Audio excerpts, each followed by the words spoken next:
اب تیار ہو جائیے ایک انقلابی تقریر، بہترین تقریر سماعت کرنے کے لیے اس وقت ہماری جماعت کے 3 عظیم جوان خطیب تشریف فرما ہیں۔ اس جماعت کی پہلی کڑی حضرت مولانا شہریار صاحب قبلہ تشریف لا رہے ہیں، ان کا خطاب دل نواز آپ سماعت فرمائیں، استقبال کریں۔ نعرہ تکبیر، نعرہ رسالت، مسلک اعلی حضرت، بستی بستی کریا کریا، علم کا دریا علم کا دریا۔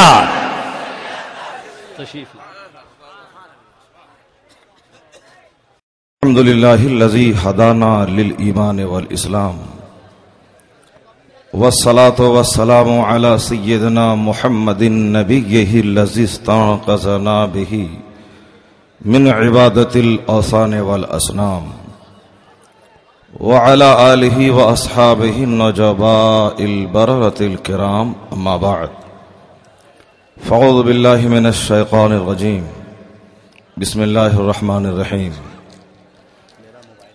اليوم اکملت لکم دینکم واتممت علیکم نعمتی ورضیت لکم الاسلام دینا۔ آمنت باللہ صدق اللہ العظیم وصدق رسولہ النبی الکریم، ونحن علی ذلک لمن الشاہدین والشاکرین، والحمد للہ رب العالمین۔ اسٹیج پر جلوہ فرما معزز علماء اہل سنت، دور و نزدیک سے آئے ہوئے محترم سامعین و حاضرین، السلام علیکم ورحمۃ اللہ وبرکاتہ۔ میں اپنی زندگی میں یہ دوسرے بڑے اجلاس کو میں خطاب کرنے کی جرات کر رہا ہوں۔ ایک پہلا جلسہ آج سے 2 سال قبل حضور تاج الشریعہ کی آمد کی خبر پر ایک بہت بڑا جلسہ منعقد ہوا تھا کشن گنج، جو پورنیہ کا سرحدی علاقہ ہے، لیکن اتفاق سے حضرت وہاں تشریف نہیں لے جا سکے تھے، مگر اس سے بھی بڑا جلسہ تھا وہ۔ اور آج دوسری بار حضور تاج الشریعہ کی آمد پر اتنا بڑا سیلاب امنڈ آیا ہے، اور آج خوشخبری کی بات یہ ہے کہ حضرت تشریف فرما ہے۔ الحمدللہ۔ میں اس سیلاب کو دیکھ کر کیا کہوں، یہی ایک جملہ نکلتا ہے کہ سنیت کو نہ کبھی خطرہ تھا، نہ آج ہے، نہ قیامت تک رہے گا۔ بے شک۔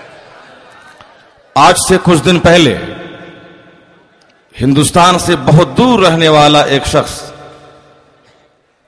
جو خطابت کی جادوگری سے پورے ہندوستان و پاکستان نہیں بلکہ پورے عالم اسلام کا ہیرو بننا چاہتا تھا۔ خطابت ایک فن ہے، جو بھی محنت کرے گا خطیب بن جائے گا، کسی بھی زبان کا۔ میں نے سنا ہے کہ تمل ناڈو میں تمل زبان کا بہت بڑا فصیح و بلیغ خطیب، جو وہاں کا سی ایم بھی رہ چکا ہے، کروناندھی، بھلے ہی لوگ اس کو ووٹ نہ دیں، لیکن جب وہ تقریر کرتے ہیں تو ایک جن سیلاب ہوتا ہے جو ان کے خطاب کو سننے کے لیے ان کے جلسے میں آیا کرتا ہے۔ تو خطیب کوئی بھی ہو سکتا ہے، تو وہی ایک خطیب جنہوں نے خطابت کے فن میں بہت محنت کی اور ایک جادوگر خطیب بنا۔ محنت تو کسی کی رائے گاہ نہیں جاتی ہے، تو محنت کیا، ایک اچھا خطیب، اچھا اسپیکر اور اوریٹر بنا۔ لیکن جب شہرت ملتی ہے تو آدمی کے دماغ میں کیڑا کاٹنے لگتا ہے۔ کیڑا اس کے دماغ میں کاٹا اور انہوں نے عالم اسلام کا ہیرو بننے کا خواب دیکھا، تو سب سے پہلی لڑائی اس نے حضور تاج الشریعہ سے ٹھان دی۔ جس طرح یزید بادشاہ بننے کا خواب دیکھا تھا، تو سب سے پہلے امام عالی مقام کو اپنے سامنے جھکانے کی کوشش کی، تو اس کے دماغ میں کیڑا کاٹا۔ اس نے چاہا کہ بریلی مرکز اہل سنت ہے، اس کو دبا دیا جائے تاکہ پھر ہم پورے عالم اسلام کا ہیرو بن جائیں۔ لیکن سچائی یہی ہے، اعلی حضرت کے زمانے میں بھی لوگوں نے سنیت کو دبانے کی کوشش کی تھی، مگر مصطفیٰ کا سچا عاشق قلم کی تلوار لے کے جب میدان میں آیا تو بالکل غفلت کی ساری چادریں تار تار ہو گئی۔ دنیا نے محسوس کیا کہ کوئی دوسرا نہیں، اعلی حضرت ہی سنیت کا محافظ ہے، وہی ہمارا رہنما ہے۔ بے شک۔ اور آج بھی جب وہ پادری صفت قادری نے سنیت کو للکارا اور اپنے خطابت کی جادو بیانی سے ہیرو بننے کا خواب دیکھا تو سنیوں نے بتا دیا کہ ہم کسی پادری صفت قادری کو برداشت نہ کریں گے. ہمارا رہنما کل اعلی حضرت تھا, آج ہمارا رہنما جانشین اعلی حضرت. سبحان اللہ سبحان اللہ. اعلی حضرت کی کرامت بن کر حضور تاج الشریعہ آج ابھرے ہیں, اور اللہ تبارک و تعالیٰ سے دعا ہے کہ ان کی عمر کو اللہ خوب سے خوب دراز فرمائے, تاکہ ڈھیر دنوں تک اہل سنت و جماعت کی سرپرستی, قیادت, رہنمائی وہ کرتے رہیں. آج حضرت کی آمد اس سے پہلے بھی بنارس میں بہت بار ہو چکی ہے, لیکن آج کی جو رونق ہے, آج کی جو بہار ہے, وہ دیکھنے سے تعلق رکھتی ہے. اللہ تبارک و تعالیٰ کا ایک قانون ہے کہ جب جب حق کو دبایا جاتا ہے تو اللہ تبارک و تعالیٰ حق کو اور ابھار دیتا ہے. تاج الشریعہ کو دبانے کی بھرپور کوشش کی گئی, اپنے بیگانے سبھوں نے کوشش کی, مگر چونکہ حقانیت کے علم بردار ہے تاج الشریعہ اس دور میں, اس لیے جوں جوں مخالفت ہوتی جا رہی ہے ان کی عظمت کا سورج خط نصف النہار پہ جگمگاتا جا رہا ہے. اور سن لیجئے کہ اپنے اور بیگانے مخالف پہلے بھی تھے اور آج بھی ہیں. خانقاہ والے جو کہ چادر چڑھانے کے معترف ہیں کہ جائز ہے, کرنا چاہیے, جو 12ویں شریف کے جلوس کے جواز کے قائل ہیں کہ ہونا چاہیے, میلاد, فاتحہ, قیام سب کے قائل ہیں, لیکن مخالفت کیوں ہوئی اعلی حضرت کی؟ چادر چڑھاتے ہو تم, اعلی حضرت خانقاہ کی آبرو کو بچانے کے لیے قلم اٹھائے ہیں, پھر مخالفت کیوں ہوئی؟ خانقاہ والے کچھ لوگ مخالفت میں آگے بڑھے, ایک طرف وہابی, قادیانی, اعلی حضرت کے مخالف, اور پھر کنٹمپریری ایجوکیشن اور نالج کے علم بردار, یعنی عصری علوم و فنون کے چند علم بردار, مسلم یونیورسٹی کے چند فارغ, ان لوگوں نے اعلی حضرت کو دقیانوسی, ٹریڈیشنسٹ اور ضدی اور جھگڑالو کہا کہ انہوں نے بھی دبانے کی کوشش کی.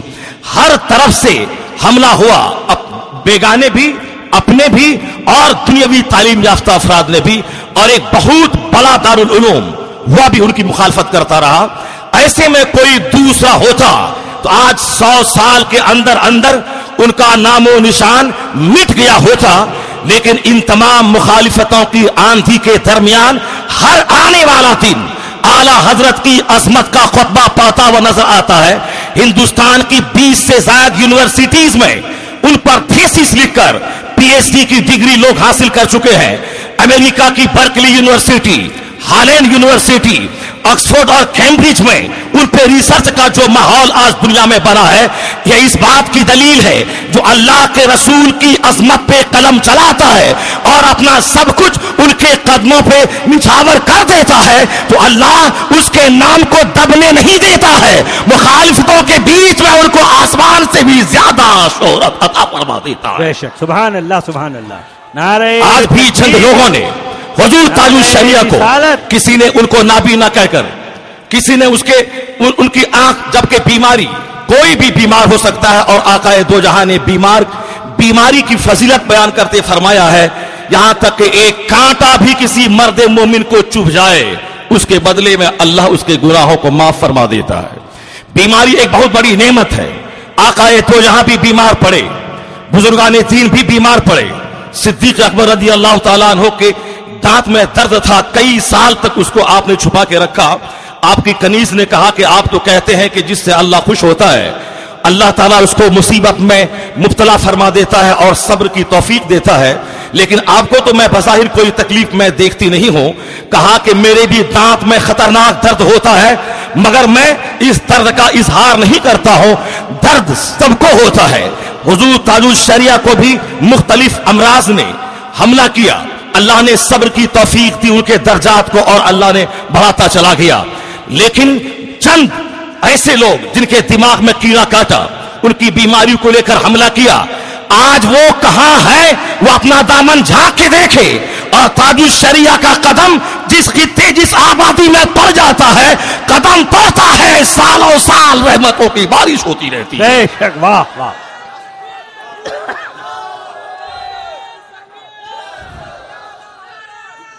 تاج الشریعہ اس وقت ایک کرامت کا نام ہے. میرے قریبی دوست نے بتایا کہ ایک شخص کئی سال سے امریکہ میں جماعت اسلامی کا کیڈر بن کر اس جماعت کے لیے لائبریری کے لیے کتابیں مہیا کرتا, مسجد کا انتظام کرتا, اور پھر وہ اپنے ڈھنگ سے موجودیت کی پبلسٹی اور اس کے پروپیگیشن میں وہ لگا ہوا تھا. اتفاق سے ایک سنی عالم کو انہوں نے غلطی سے ان کی قرات سن کر کے وہ اپنے سینٹر کے لیے ان کو امام بنا کے لے گیا. لیکن جب وہاں ان کی تقریر سے پتا چلا کہ یہ تو سنی بریلوی ہے تو وہ اس کا دشمن بنا. لیکن دشمن بننے کے بعد وہ کر ہی کہہ سکتا تھا, چونکہ کانٹریکٹ 2 سال کا تھا. انہوں نے چاہا کہ ان کو نکال دیا جائے, لیکن ایک نوری بھائی سے ان کی ملاقات ہوئی. انہوں نے دھیرے دھیرے اپنی محنت سے ان کو وہاں کا گرین کارڈ دلوا دیا اور امریکہ کا وہ سٹیزن شپ ان کو مل گئی, وہاں کا شہری بن گیا. اور پھر وہاں سے نکلنے کے بعد الگ سے انہوں نے ادارہ قائم کیا. لیکن جس نے ان کے ساتھ دشمنی کی تھی ان سے بذریعہ فون انہوں نے رابطہ بنا کے رکھا, اور دھیرے دھیرے اس جماعت کی خرابیوں کو انہوں نے سافٹنیس سے, نرمی سے, سافٹلی اس کو بتاتا رہا. یہاں تک کہ تاج الشریعہ اسی دوران امریکہ کے تبلیغی دورے پر پہنچے اور انہوں نے اس اسلامک سینٹر کے جو بہت دنوں سے کیڈر رہے تھے ان کو تاج الشریعہ سے ملنے کا شوق دلایا. کئی سال تک جو مودودی جماعت کا کیڈر رہا اور اس اسلامک سینٹر کا کام کرتا رہا, لیکن جیسے ہی تاج الشریعہ سے ان کی ملاقات ہوئی تو اسلامی تاریخ میں ایک چیپٹر ملتا ہے. AMU علی گڑھ مسلم یونیورسٹی کا وائس چانسلر جب کبھی سید سلیمان اشرف بہاری کی ترغیب پر وہ بریلی اعلیٰ حضرت سے ملاقات کرنے گئے تھے تو وقت تھوڑی دیر کی صحبت نے اندر سے باہر سے اتنا بدل دیا تھا سر ضیاء الدین احمد کو.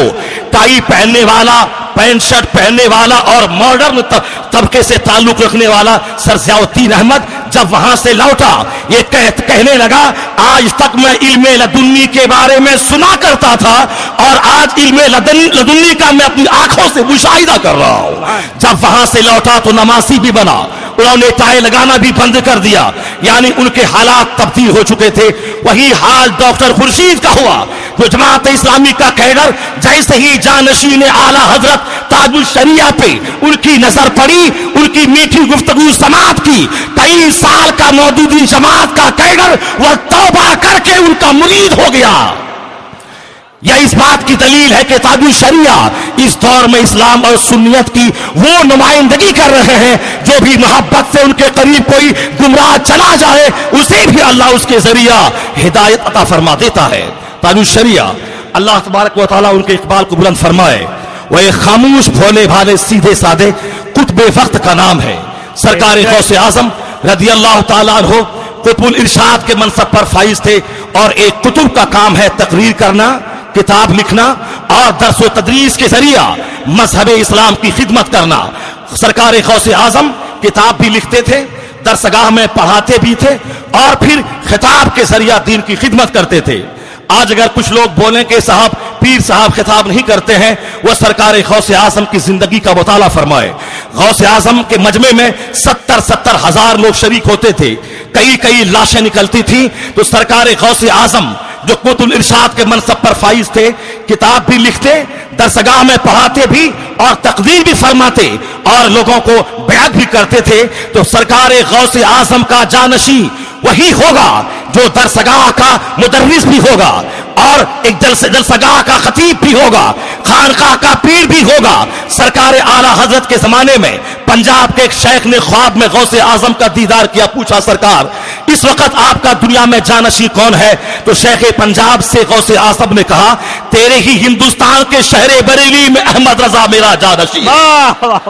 چنانچہ شیخ پنجاب کئی مہینے کی تیاری کے بعد جب بریلی شریف کا رخ کیا, ادھر اعلیٰ حضرت نے گھر والوں سے کہا اوپر والے کوٹھے کو خالی کر دیا جائے. شیخ پنجاب تشریف لا رہے ہیں, نہ ٹیلی فون نہ موبائل کا زمانہ تھا, آخر وہ کون سی نگاہ تھی کہ اعلیٰ حضرت نے شیخ پنجاب کی آمد کو محسوس کیا.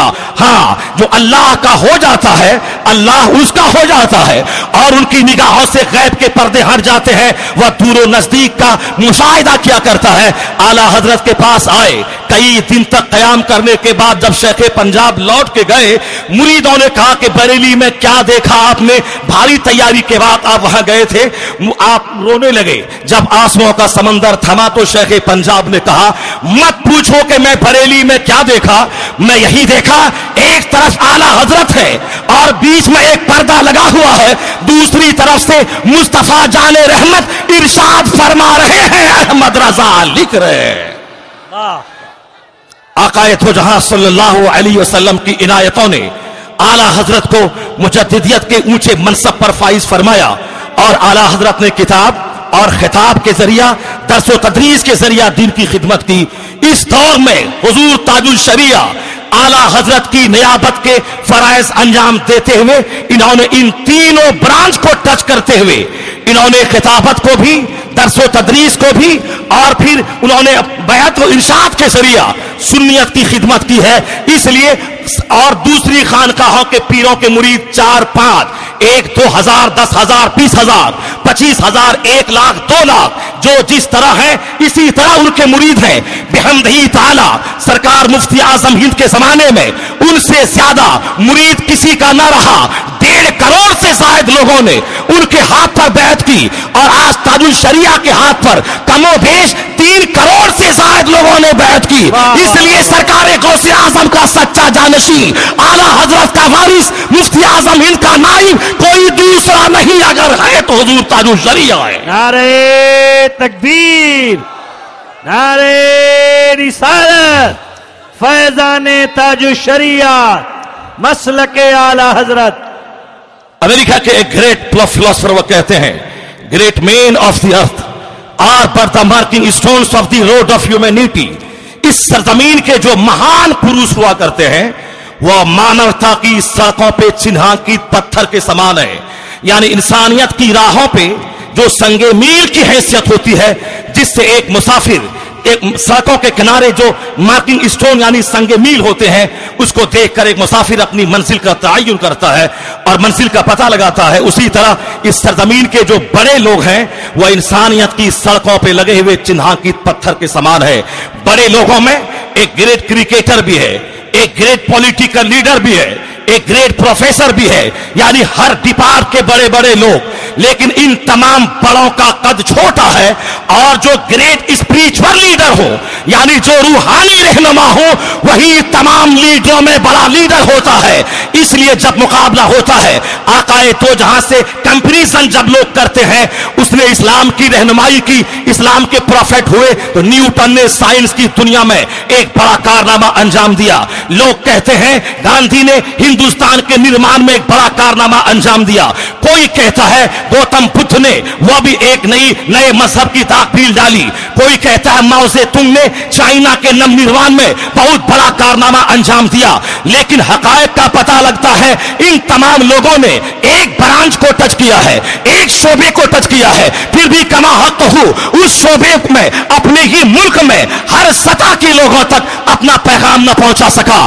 لیکن پیغمبر اعظم کی زندگی کا مطالعہ کرنے کے بعد پتہ چلتا ہے کہ دنیا میں چاہے جس چھیتر کے جتنے بھی بڑے رہنما پیدا ہوئے ہو, لیکن سبھوں کا قد سرکار دو جہاں کے مقابلے میں وہی ایسا ہی ہے جیسا کہ اعلیٰ حضرت نے کہا ہے. سب لوگوں کا قد چھوٹا ہے اور سب سے اعلیٰ و اولا ہمارا نبی, سب سے بالا و والا ہمارا نبی. سارے اونچوں میں اونچا سمجھئے جسے, ہے اس اونچے سے اونچا ہمارا نبی. Our prophet is the most sublime and the highest. Our prophet is the most elegant and the greatest. سرکار اعلیٰ حضرت نے اسی پیغمبر عظیم الشان کی عزت و عظمت کا خطبہ زندگی بھر گایا ہے. ان کی شان کی خاطر انہوں نے اپنی عزت و ناموس کو قربان کیا ہے. جو بھی مصطفیٰ پہ جان نچھاور کرتا ہے اللہ تبارک و تعالی تمام لوگوں کے دلوں کی دھڑکن اس کو بنا دیتا ہے. اس لیے کہ پیغمبر اعظم کا سندیش، ان کا میسج، ان کی شکشا، ان کی پریچنگ زندگی کے تمام ڈپارٹمنٹس میں ایسی بھرپور رہنمائی کرتی ہے کہ مصطفیٰ جان رحمت ہر آدمی کی ضرورت کا نام ہے، تمام پرابلمز کے سولوشن کا نام ہے. اس لیے اعلیٰ حضرت نے جب بھی قلم اٹھایا ہے سرکار کے جمال پہ، سرکار کے کمال پہ، سرکار کے پیغامات پہ، آقا دو جہاں کی عزت اور عظمت بیان کرنے ہی میں قلم کی پوری توانائی صرف کی ہے. چونکہ مصطفیٰ جان رحمت آدمی کی ضرورت کا نام ہے. ڈاکٹر رام کرشن راؤ میسور یونیورسٹی کا پروفیسر، وہ مذہب کے اعتبار سے برہمن ہے، لیکن آقا دو جہاں کی سیرت پہ جب انہوں نے کتابوں کا مطالعہ کیا وہ کہے بغیر نہ رہ سکا.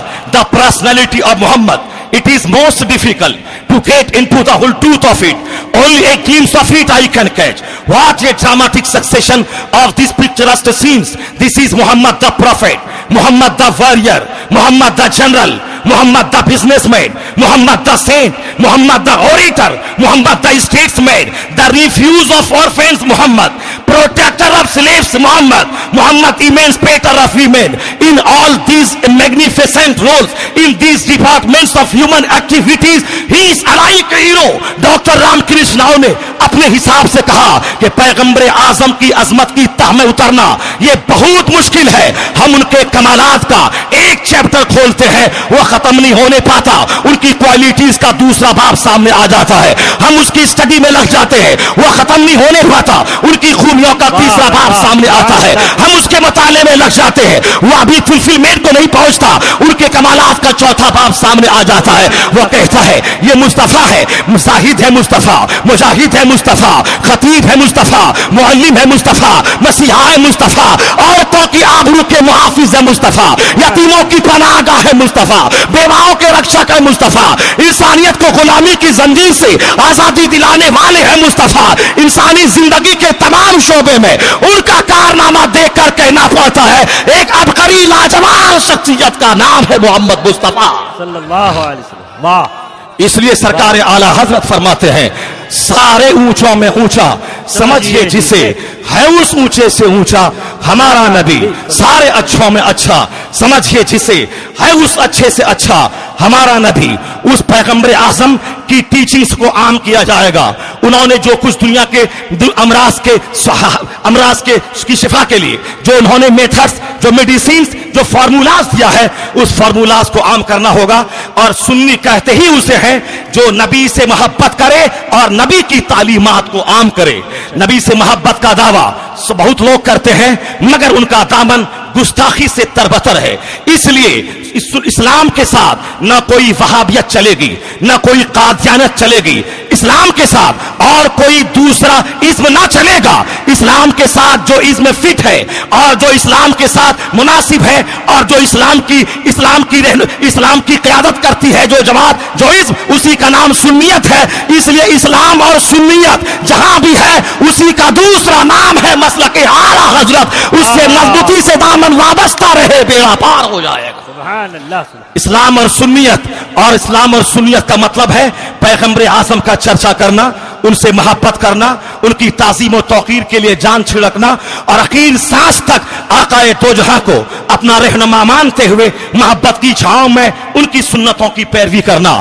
اب آئیے میں کہنا چاہتا ہوں آقا دو جہاں کا فارمولہ اس مذہب بیزاری کے زمانے میں بھی انسان کی ضرورت کا نام ہے. اسلام چونکہ فائنل مذہب ہے، اس کے علاوہ قیامت تک کوئی دوسرا مذہب نہ آئے گا. اور اسلام میں نہ کوئی شارٹ کمنگ، نہ کوئی کمی، نہ کوئی ڈیمیرٹس، نہ کوئی ڈاؤٹس، نہ کوئی سسپیشن اور نہ کوئی فالٹ ہے. بھلے ہی آدمی کو سمجھ میں نہ آئے لیکن جیسے جیسے دنیا ترقی کرتی جائے گی پیغمبر اعظم کی تعلیمات کی خوشبو سے لوگ معطر ہوتے جائیں گے. فار ایگزامپل آج دنیا کو ڈیولپمنٹ کا نام دیا جاتا ہے کہ دنیا نے ڈیولپ کیا ہے.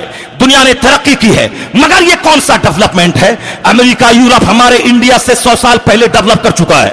وہاں کے غریب کے دروازے پر 50 لاکھ کی مرسیڈیز کار پڑی ہوئی ہے. وہاں کے لوگ 110 منزلہ مکان میں وہ آرام کرتے ہیں. ان کے پاس مادیت کی فراوانی ہے، ان کے پاس تمام انٹیریئر ڈیکوریشنز کے سارے سامان موجود ہے. لیکن مادیت کی فراوانی نے امریکہ سے سکون اور چین کو چھین لیا ہے. آئے دن اخبار میں خبریں ملتی ہیں، امریکہ کا ایک ڈاکٹر اپنی بیوی اور اپنے 2 بچوں سمیت سوسائیڈ کر کے جان دے دیا. آئے دن اخبار میں خبریں ملتی ہیں، لندن کا ایک انجینئر وہ 10 منزلہ مکان سے چھلانگ لگا کے وہ جان دے دیا. آخر وہاں کے دانشور پریشان ہیں. میں نے تو فارمولا بنایا تھا، دولت کماؤ عزت پاؤ، دولت کماؤ راحت اور چین کے ساتھ زندگی گزارو. لیکن دولتیں آ گئی، صوفہ گدا آ گیا، قالین بھیج گئے، 1 کروڑ کی کار آ گئی، سارا سامان آ گیا، مگر چہرہ اداس ہے، دل ویران ہے. آدمی کی زندگی اجڑی سی لگتی ہے. ہر آدمی تنہائی کے احساس میں جی رہا ہے. یعنی ایک آدمی پڑوس میں اس کا گھر ہے، مگر سالوں سال دوسرے سے ملاقات نہیں ہوتی. 10 مہینہ کام، 2 مہینے ٹور پہ وہ نکلیں گے. 2 مہینے تک امریکہ یورپ کے لوگ ٹور کرنے آئے، کبھی لال قلعہ کے سامنے، کبھی قطب مینار کے سامنے، کبھی بمبئی کے سمندر کے کنارے، کبھی گوا میں سمندری علاقے میں نظر آتے ہیں. 2 مہینے تک چھٹی، 10 مہینے تک کام، تاکہ ٹینشن بھول جائے. لیکن یہاں سے لوٹنے کے بعد ان سے پوچھا جائے کیا ٹینشن تمہارا ختم ہو گیا ہے؟ ان کا کہنا ہے جب تک گھومتا ہوں موج مستی رہتی ہے، تناؤ تھوڑا کم رہتا ہے، مگر کام پہ واپس آنے کے بعد وہی کشیدگی رہتی ہے، وہی ٹینشن کا ماحول رہتا ہے. اب وہاں کے دانشور کہتے ہیں یہ میٹیریل ڈیولپمنٹ نے ہماری اسپرچویلٹی کو چھین لیا ہے، ہماری روحانیت کو چھین لیا ہے.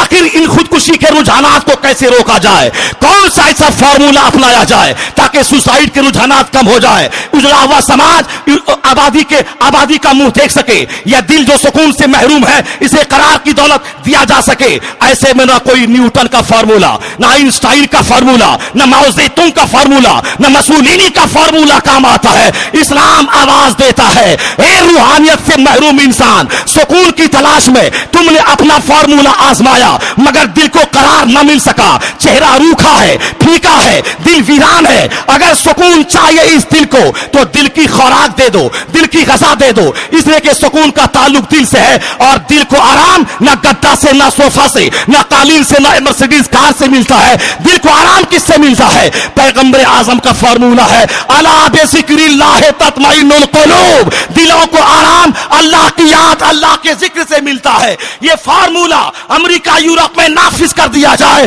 وہاں کے لوگوں کو سکون مل جائے گا، قرار مل جائے گا، بے چینی کی آگ بجھ جائے گی.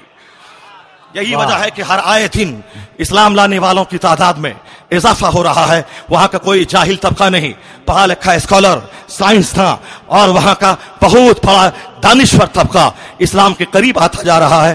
جارج برنارڈ شاہ نے اسی تصور کو دماغ میں رکھتے ہوئے کہا تھا he must be called the saviour of humanity if a man like him were to assume the dictatorship of the modern world he would succeed in solving its problems as much needed peace and happiness.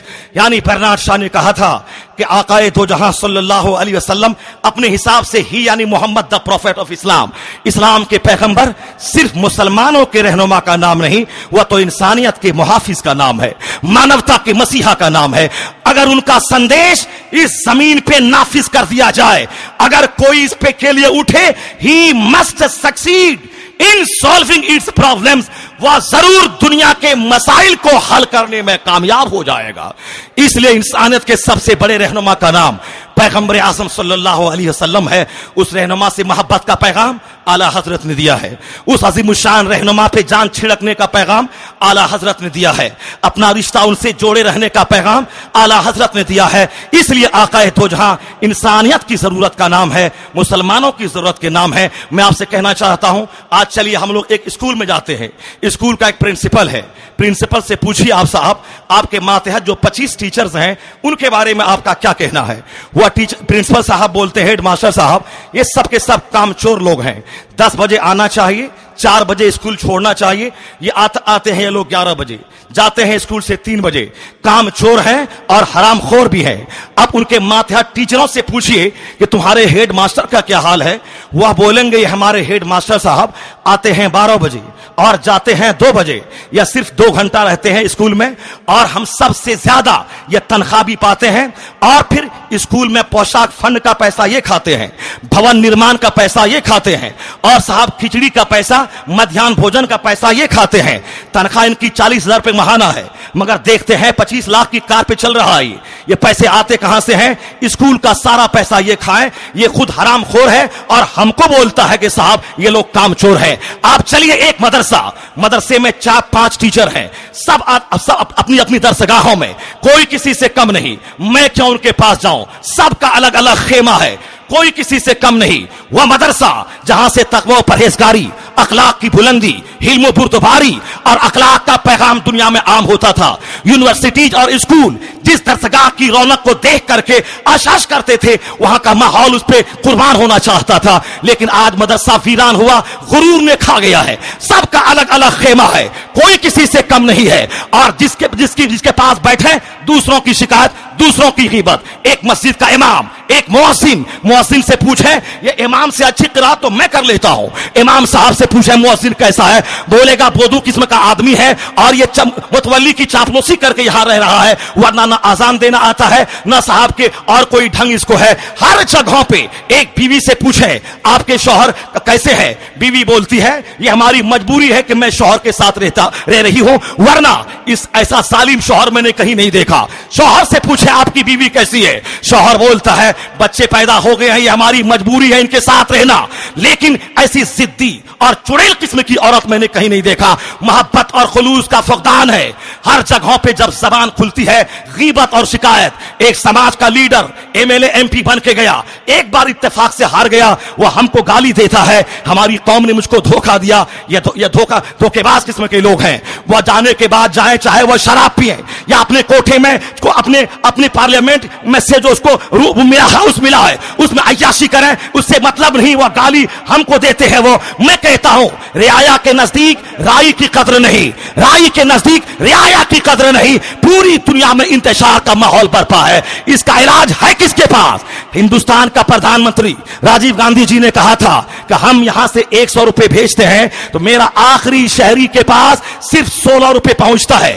یہ سارے روپے کہاں چلے جاتے ہیں؟ بھارت کا پردھان منتری, اور ان کو اس بات کی شکایت ہے کہ ہمارے جتنے عملے ہیں یہ سب کے سب رشوت خوری کرتے ہیں. پردھان منتری کے ہاتھ میں دم نہیں وہ اس سخت قانون نافذ کر کے اس کو روک سکے. میں کہنا چاہتا ہوں ہر جگہوں پہ انتشار کی آگ ہے, سب کے دماغ میں غصے کی آگ بھڑک رہی ہے, اور سب کے دماغ میں غرور کی آگ لگی ہوئی ہے, اور کوئی کسی سے کم نہیں رہنا چاہتا. ایسے ماحول اس انتشار کو دور کرنے کا فارمولا نہ کسی CM کے پاس, نہ کسی DM کے پاس, نہ کسی بڑے اسکالر کے پاس, نہ کسی سائنٹسٹ کے پاس, نہ کسی ویگیانک کے پاس ہے. اگر اس انتشار کو دور کرنا ہے ایک سادہ اور سمپل سا فارمولا ہے پیغمبر اعظم کا, کلکم رائن و کلکم مسئول. تم میں سے ہر کوئی ذمہ دار ہے, جو ان کے ماتحت وہ لوگ ہیں اس کے بارے میں سوال کیا جائے گا. ایک شوہر سے بیوی کے بارے میں, ایک والدین سے اولاد کے بارے میں, یعنی ہر کوئی اپنی ذمہ داری کو نبھائے. یہ انتشار کی آگ بجھ جائے گی, امن و شانتی کی بہار قائم ہو جائے گی. ہر آدمی اپنی ذمہ داری کا احساس کرے. شوہر یہ نہ دیکھے میری بیوی کیسی ہے. پیغمبر اعظم نے مجھ سے کہا ہے کہ تم میں سب سے بہتر وہ ہے جو اپنی بیوی کے لیے بہتر ہو. بیوی نہ دیکھے کہ میرا شوہر ظالم ہے. پیغمبر اعظم نے کہا ہے اگر اللہ کے علاوہ دوسروں کو سجدہ کرنا جائز ہوتا تو تمہیں حکم ہوتا تم اپنے شوہروں کو سجدہ کرو. یعنی سب کے لیے الگ الگ گائیڈنس پیغمبر اعظم نے الگ الگ نردیش اور ہدایات دیے ہیں. سب اپنے اپنے لیے اسی ہدایت کو متعین کر کے اور اس پر وہ عمل کرے. آپ یقین جانے مدرسہ, اسکول, خانقاہ اور پارلیمنٹ ہاؤس, اسمبلی اور سوشل ایڈمنسٹریشن یعنی ہر ڈپارٹمنٹ میں شانتی پورن واتاورن بنے گا. اس لیے اعلیٰ حضرت نے کہا ہے کسی دوسرے سے پیار نہ کیا جائے, کسی دوسرے کو دل نہ دیا جائے, بلکہ جانو دل ہوش و خرد سب تو مدینے پہنچے, تم نہیں چلتے رضا سارا تو سامان گیا.